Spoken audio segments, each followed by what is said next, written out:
If you want to completely delete Krita from your Windows computer, this video will walk you through the process step by step.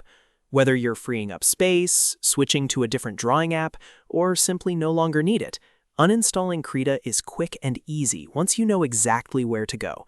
And if this tutorial helps you out, make sure to hit that like button and subscribe for more simple software guides just like this.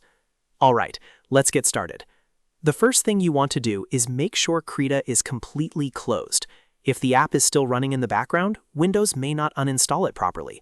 So take a moment to exit out of everything related to Krita before continuing.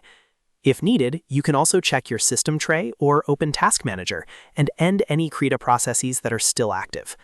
Once that's done, click the Windows key on your keyboard and type Add or Remove Programs into the search bar. Then press Enter to open the settings page.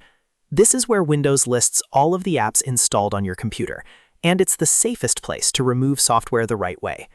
Now, scroll through the list until you find Krita, or use the search bar if it appears at the top of the page. Searching is usually the fastest option if you have a lot of apps installed, because it takes you straight to the program instead of making you scroll through everything manually.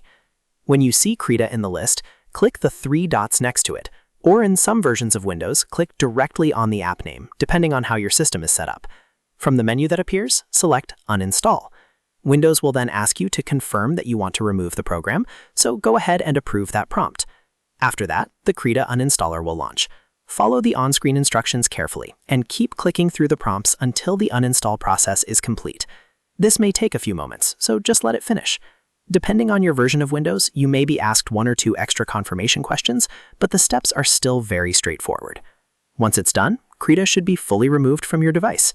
If you want, you can also restart your computer afterward to make sure everything clears out properly. That can help remove any leftover temporary files or background traces related to the app. And that's it. You've successfully deleted Krita from your Windows PC. If you were looking for a quick way to uninstall it, I hope this made the process simple and stress-free.